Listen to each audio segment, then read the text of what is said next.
Baik, Assalamualaikum warahmatullahi wabarakatuh. Perkenalkan, kami dari kelompok 4 akan mempresentasikan hasil diskusi kami, yaitu tentang asas-asas pendidikan. Sebelumnya di sini saya akan memperkenalkan anggota kelompok saya.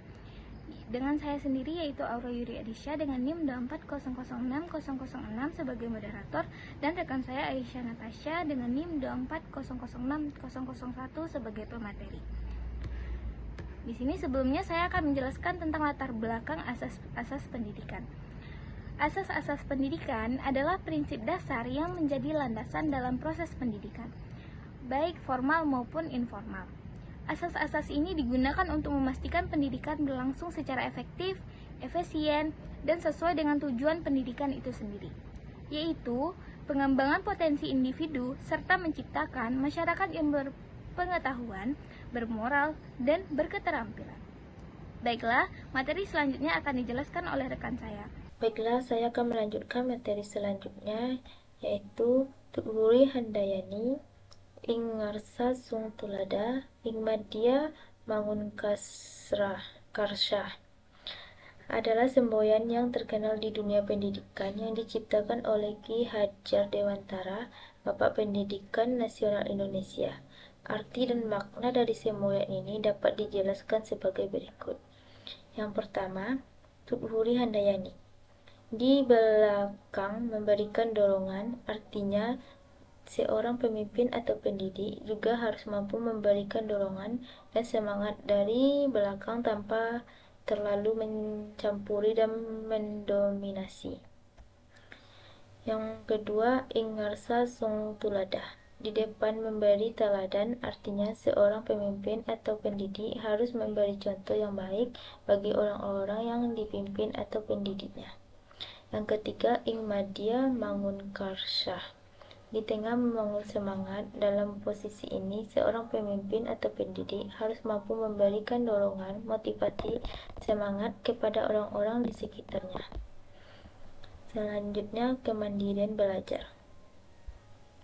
Kemandirian belajar adalah kemampuan seorang individu untuk mengatur, mengarahkan, dan mengontrol proses belajar diri tanpa tergantung pada orang lain.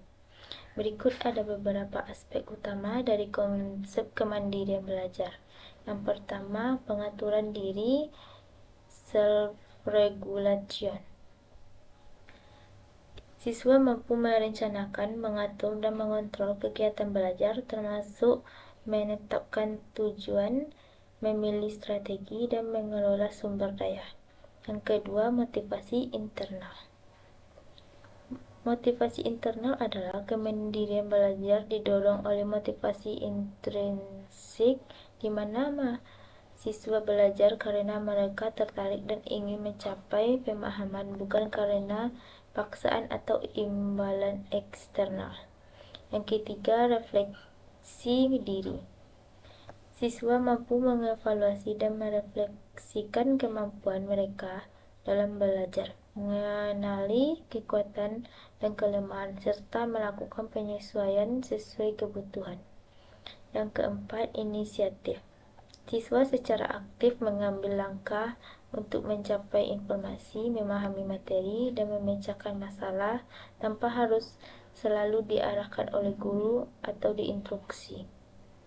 Yang kelima, keterlibatan aktif.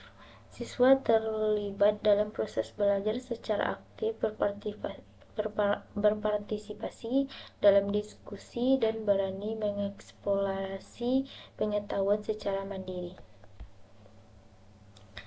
Selanjutnya, tujuan utama pendidikan sepanjang hayat. Pendidikan sepanjang hayat adalah konsep pendidik yang berlangsung seumur hidup, di mana proses belajar tidak terbatas pada usia, tempat, dan waktu tertentu. Yang pertama, tujuan utama pendidikan sepanjang hayat yaitu pengembangan potensi diri.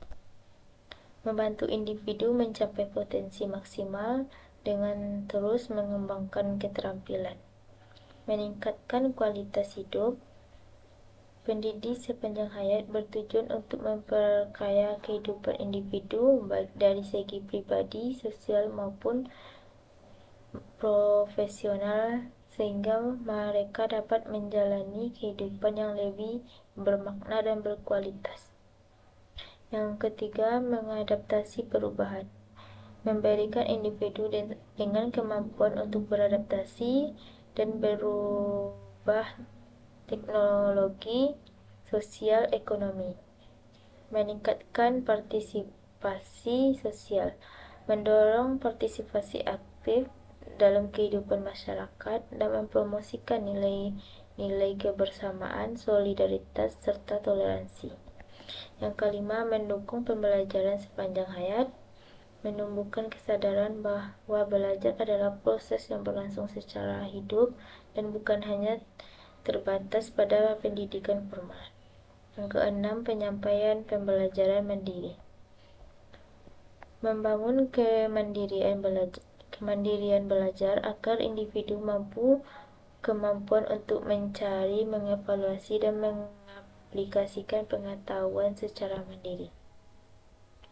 Selanjutnya, materi kita adalah alam takambang jadi guru. Alam takambang jadi guru adalah pepatah Minangkabau yang artinya alam yang terbentang luas menjadi guru. Pepatah ini mencerminkan filosofi bahwa manusia dapat belajar dari alam dan lingkungan sekitar. Berikut ada beberapa poin penting dari konsep alam takambang jadi guru. Yang pertama, pembelajaran dari alam. Yang kedua, kebijaksanaan dan refleksi. Yang ketiga, adaptasi dan fleksibilitas. Yang keempat, kehidupan yang selaras dengan alam. Yang kelima, pembelajaran sepanjang hayat. Itulah materi dari hasil diskusi kelompok kami. Saya kembalikan kepada moderator. Baiklah, terima kasih kepada Aisyah yang telah menyampaikan materi. Selanjutnya saya akan menyimpulkan asas-asas pendidikan. Jadi kesimpulannya yaitu asas-asas pendidikan adalah paduan penting yang membentuk pendekatan dan maklumat pendidikan untuk memastikan pembangunan individu dan masyarakat yang seimbang dan berdaya saing. Secara keseluruhannya, kesimpulan asas-asas pendidikan menekankan kepentingan pendidikan sebagai alat untuk membangun individu dan masyarakat. Dengan memberi tumpuan kepada pembangunan holistik, keadilan, pembelajaran berketerusan, dan peranan pendidikan dalam menyumbang kepada kesejahteraan sosial. Baiklah, jika ada yang ingin memberi pertanyaan, silahkan diletakkan di forum diskusi. Baiklah, itu saja yang kelompok kami dapat sampaikan. Kurang dan lebihnya kami mohon maaf. Wabillahi taufiq wal hidayah. Wassalamualaikum warahmatullahi wabarakatuh.